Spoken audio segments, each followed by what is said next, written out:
Okay. Hi, everybody. Hi. I almost forgot to record, but here we are. I managed to remember. Can everybody see my screen? Yes. Okay. This is going to be a really, really quick recap because I just felt like our discussion last month was so powerful that I want to save as much time as possible for that. So we're just gonna fly through this and get right into it. I don't have a lot of slides um because so here were the two biggest takeaways that I had from this chapter was just understanding that this is the shift from people pleaser to leader. And I feel like this whole chapter was written just for me. You can't lead people if you need people. That was that was his quote that started it out. We're going to come back to it at the end when we do our discussion. But pretty much this whole thing is around like if you're looking for affirmation and approval from people the whole time and you're trying to make everybody happy the whole time, you are never going to get anywhere. And that is for sure still a work in progress for me. So the crux of this chapter, he really goes through these 7 things that Oops. you need to focus on in order to make it happen, right? You're going to change your expectations and shift from wanting to make people happy to wanting to make them better. You're going to value people as much as you value yourself because those two things are connected. And if you don't value yourself, you're going to struggle to value others too. So Yeah. that's why, like in the beginning, we talked about the importance of personal development earlier in this book. That's where that confidence and that value in Hey, yourself Callahan. plays, is that it helps you to value people. Sorry, I was just trying to mute people. All right. Establish expectations up front. This is with your team. Ask yourself hard questions before you have difficult conversations, because sometimes it's not your team member that's the problem. Sometimes you are the problem. And then you don't even have to have a conversation. You can just fix your ish and then everything will be okay.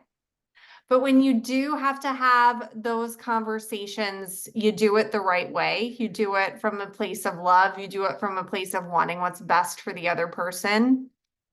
I love it's number 7, but I love how he talks about balancing care with candor and like doing things in a loving way, but also being like very upfront, and maybe blunt isn't the right word, but like just laying it all out there and having that transparency and that honesty.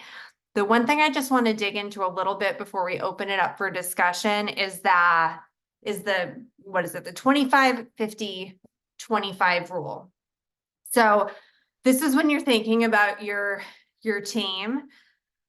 25% of the people are gonna like be all in and support you. They're like, go team, rah rah, I'm all in, I'm behind you, let's do this, let's build this together. Then you've got 50% that are like, I don't know. I could go all in. I could take a nap. Not really sure. I haven't decided. And then there's the 25% that are going to resist change and be a stick in the mud, pain in your rump, no matter what you do. And your job is to help the 50%, those people in the middle, get up to that upper 25% of the people who are all in, and not waste your time with those 25% of the people on the bottom who are just going to suck the life out of you. There have been people who were in my business, who them leaving my business was the best. It was like, oh my gosh, goodbye. Move on with your life. I wish you all the best, but gosh, it's nice that you're not here anymore. There will be those people. Like it's not all about how many bodies can I acquire. It's finding the right bodies. So you can't lose yourself in, again, trying to please everybody. So thinking about it in those chunks of like, okay, I got 25% that are all in, I got 50% that could go either way, and 25% that I should just help them out. Um, but that's that. Okay, moving on. Back to that first quote. Sometimes you get lucky enough for them to come back. Oh, no, so far, so far I've been okay with that. I must do a good job of helping them close the door on the way out. So back to that first quote, you can't lead people if you need people. How do you interpret that? Do you agree or disagree? This is not a dictatorship here. You're allowed to disagree and then explain. All right. I'm done talking for a minute.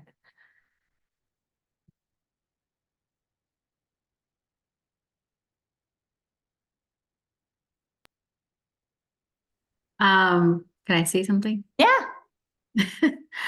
So when you first look at it, it's like, how can you lead people if you don't need people, right? Because you're going to lead somebody, right? So maybe in the beginning, you don't realize this until you're ready to be a leader that understands who do you want to lead.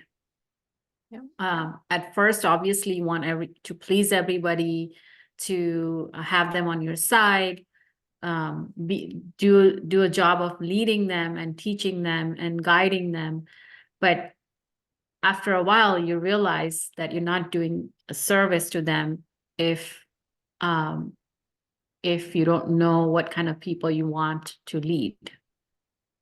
So I think in the beginning, when you're still starting to find your groove, you need people. And then you start to sort them out, and then you realize that you don't want certain people, you only want certain people.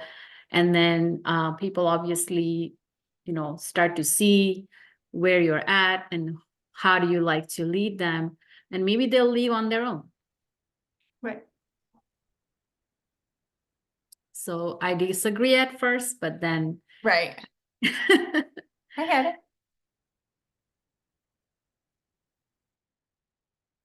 I'll say something. So I agree with that. I agree with you, Bina, and I agree with John Maxwell too, because I feel like in order to find people, you have, like you said, like you have to please them. You have to be someone that can earn maybe that relationship, or, especially like if it's, direct people that you're talking to, whether it be customers or team members or whatever have you, you are pleasing people. At least personally, I think in our business, that's what we do at first, because we want to make it easy for people.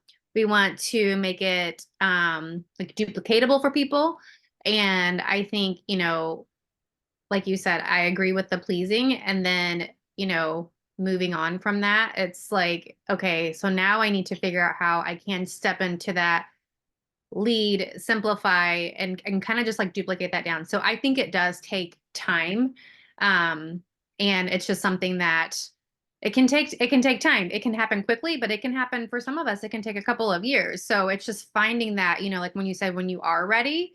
And it's hard because, Jenny said this chapter spoke to her. It spoke to me. I love this chapter. I took a lot of notes and like circled a lot of things multiple times in my workbook. And it's hard not to be a people pleaser, but at the same time, I think sometimes we can overdo it. It's hard for me to not want to help and give back or do this, that, and the other, but then we have to realize, okay, it's like we have to draw a line. So it's kind of how I feel on that.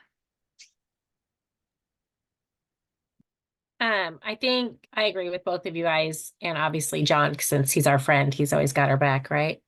But I think that's where, if we find ourselves not just in this industry, but being a people pleaser, that's why the crucial conversation is so important, right?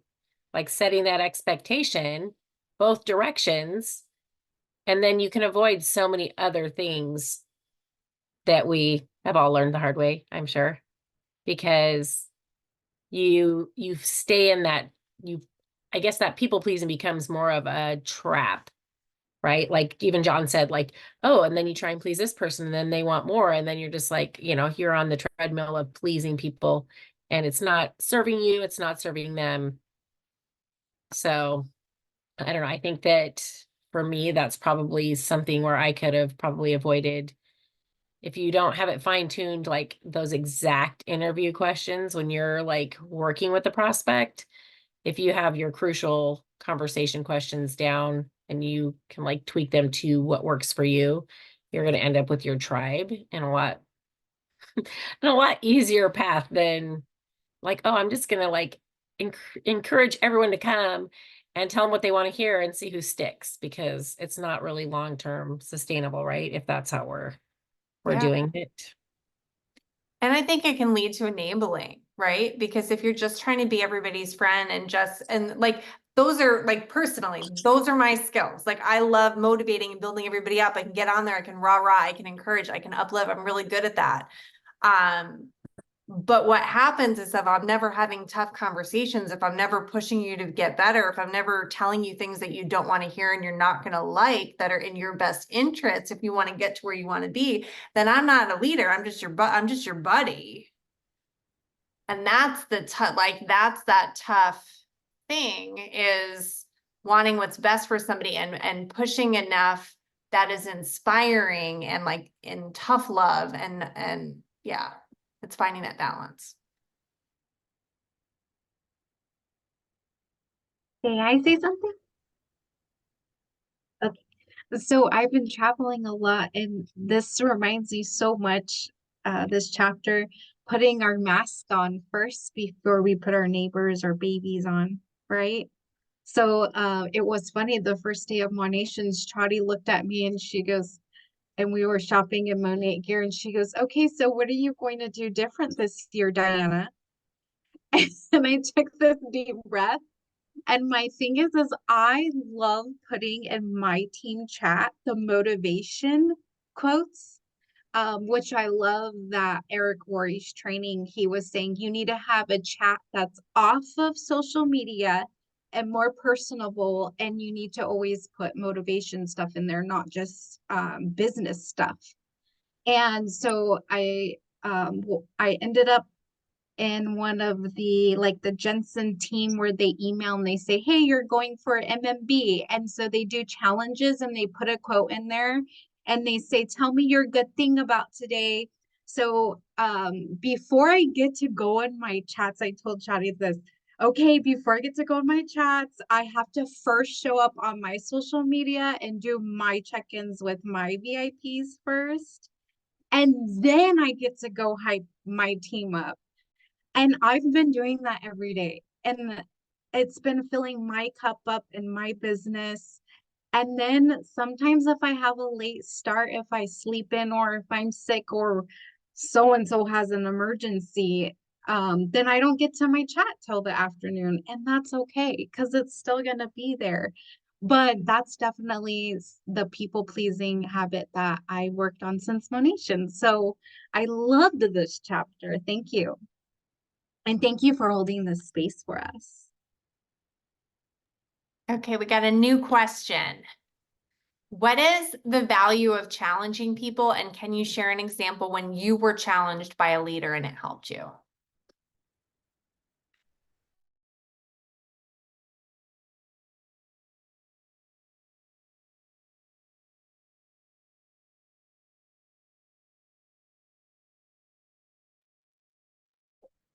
I'll go. Can you hear me? Yeah. So Jenny's been very good with me because I've been in and out through the years, but very supportive, and she's not my direct upline, but she supports me like she is. But I remember her, you know, kind of pushing me to do a live or to do, you know, like a live with someone else and stuff like that. And once I did it, I was like, oh, I didn't die. I'm okay. I did it. So she pushed me to do that, get out of my comfort zone. And just with her supporting and not really tough love, but just supporting me and meeting me where I am in my different seasons has made me want to push harder.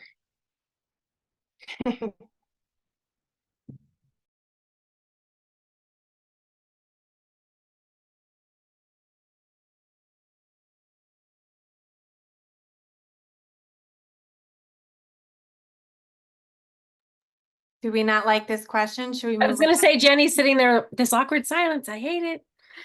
So yeah, I guess I can't answer the first question, but I can, say I don't know if I've been challenged. But I kind of am self-inspired person. I just get inspired by watching people and following people and doing things that I think it's worth. And I just do it. And I love that about myself. Sorry for boasting. No, That's awesome, great. Bina, but you were challenged. Do you remember you accepted the challenge of 90 reels in 90 days? And look, I you was were getting ready to right? say that, Michelle. Yeah. I'm like, I- Bina, yes, you were. Yes, Yeah, I forgot about that. I think it's just like growth, right? If we're not growing, I we're do love dying. challenges. I do love challenges. And, it was a group challenge. So I kind of forgot about that. And I did it. I did 90 days. And I'm loving it. But I feel like I just motivate myself. I don't worry about anyone telling me what to do or, just following somebody else. I just do it what I feel right at the moment. All right. New question. And then can you share an example when you challenged someone on your team and the outcome was positive? What strategy did you use with that person and why?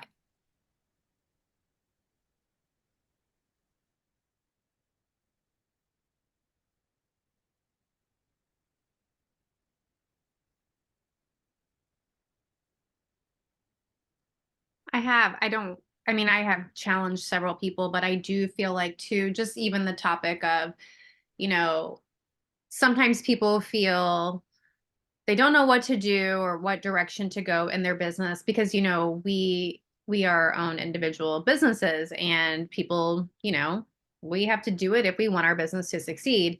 And I think one of the things that just kind of puts people back into perspective a lot of times is let me see your calendar. So if someone has an empty calendar or I'm like, okay, what do you have scheduled for this month and next month? And they look at me like with a deer in headlights. And I'm just like, okay, that's where we start. So it's just like coming back to that reality of maybe like, all right, just putting it back into perspective of, okay, I have to schedule some. Like, if you don't have anything scheduled, who are you going to talk to? And I think one of the biggest things, is when I tell people to schedule like an event or a virtual or a live, is that, okay, you pick the date, the time, you do it. But then the most important part is inviting people. And that's going to get you into activity. That's going to get you to maybe sharing some graphics. That's going to get you into doing something. And that just gives them the lead of, okay, now I know where at least I need to start. So if your calendar is empty for January and February, like what do we got going on? We're just in the abyss of like hoping something happens, right? So that's one of the things, like if people don't know what to do, I'm like, what's on your calendar? So that's just kind of like where I can, and then we can lead into conversation and that kind of opens up what they're feeling and, like what's going on. So that's just kind of a great way to like, just to have that discussion too. Because usually there's nothing on the calendar. I have I a re- question. Okay, Was someone talking? go ahead, Vina. Oh, go ahead. I'll ask my question after.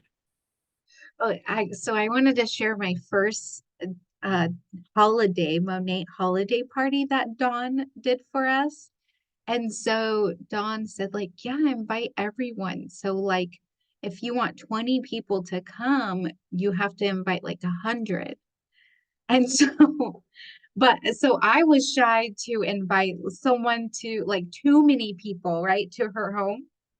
So when she said that, and I'm like, is she insane? She wants me to invite 100 people. And then I was able to think, I was like, well, she's the director in this area, and like, and there's all these other girls, and if they invite 100 people, it's like, that's a lot of food that she has to buy. But I was so new, I didn't understand numbers, right? That not everyone would come, like, only one probably out of 10. So I, sure enough, the next day I woke up and I invited 80 people to the holiday party. And then the day before I invited another 10 people. And the conversations that I had I remember were so good. I found out one of my girlfriends, she said, I would love to go, but I have cancer and I'm having treatments. Like like these conversations I would have never had to with someone, right? Unless I had somewhere to invite them. So that was impressive of the business part to me, how it makes you be there for others and communicate.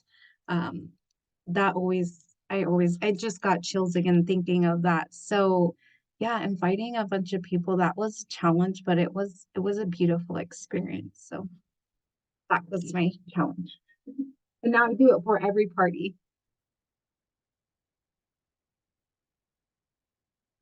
Vina has a question, right, Vina? Yeah, so spinning off that, I was just gonna say, when we attended Eric Worre's session, or the 3 day, or was it 3 days? Yeah, I think was training. So he challenged us, so very first hour, to text anybody and everybody for that 1 hour. Can you imagine 1 hour of reaching to people? So I kind of did that, and like people I haven't spoken to, I went on my contact list and texted everyone, just say hello. That's what he said, just say hello. And I can't imagine like people receiving a text from me and not remembering who I am. And sometimes it was the opposite. Like I didn't know who that person is, or where did I meet them? But it was just like starting that conversation, which we need to do, but we are not, equipped enough to do all of that in our daily life. My question was, when do you start to step into that leadership role and, talk about it? Like people will start to like believe that you are a leader and they want to join your team. Like we do everything on social media, we speak about our business and like we want to lead people, but unless you have people under you, I don't think, we realize that what it takes to be a leader. Like what do we have to do in order to get people to lead? That's kind of like, big question I have. Like you say, for example, if I did get 2 people to lead, like what do I need to do? So, I mean, so for me, like I'll just answer what I did in the beginning is like as soon as I had one person, that was it. I had my team name. I made a Facebook group. I onboarded her and I was like, let's go. We're doing this. And this is what we're doing. And then it was like getting on social and talk. And like my first person was a hairstylist that I knew from church. And I was like, oh my gosh, these products are amazing. Like, and then I would talk about like that connection. And then I got my next person, and it was always just like, this is the team that we're building. This is what our culture is going to be like. This is what our community is going to be like. Come be a part of this. Like, we're going to be doing events. We're going to be helping people. Like, whatever that vision is for your team, you have to cast that vision before it happens, or it never happens.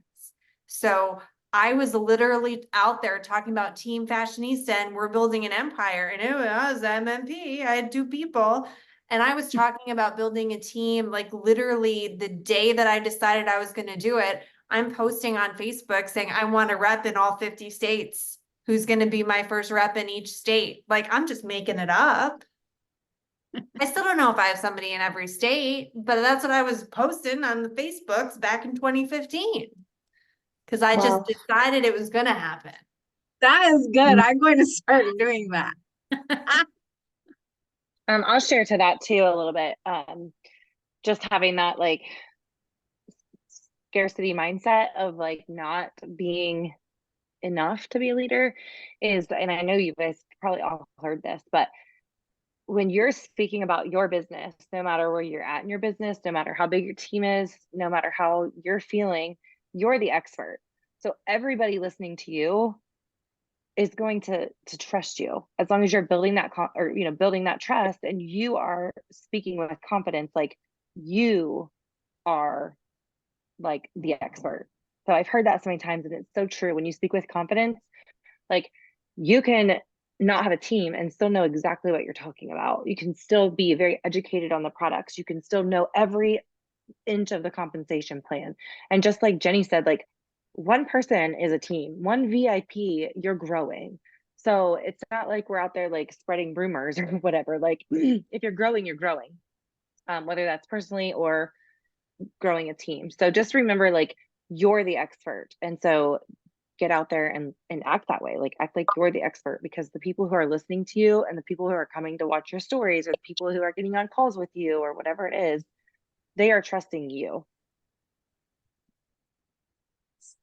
Another time too, Thank Bina, so Chadi has this like in her chat, and then on iPhone the chat gets full and you can't add people. So I get new market partners and I just add to the chat. And then one time it wouldn't let me add a new market partner, and I'm like, Chadi, there's no room for my market partner. And she goes, well, that means you need to make your own team chat now. And then I was like, I started shaking. I was like, what am I gonna do? So that's how it happened for me, Bina. So just put fun motivation quotes in there and ask what their win was for yesterday and what is something they're looking forward to today. That's how I started it. Thank you.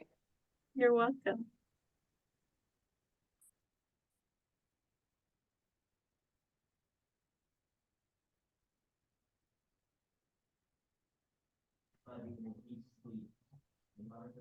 So I skipped through the last conversation because Monica, is your call in 1 minute? Okay, so I skipped that last question, but it was about how, is there someone that you need to have a tough conversation with? Somebody on your team that you need to like reconnect with, and maybe you've been buddying instead of leading, and it's time to like hold somebody accountable and help you guys both get to where you need to be.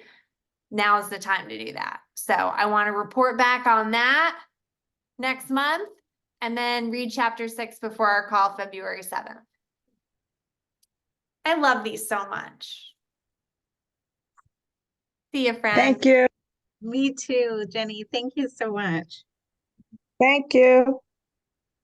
Bye.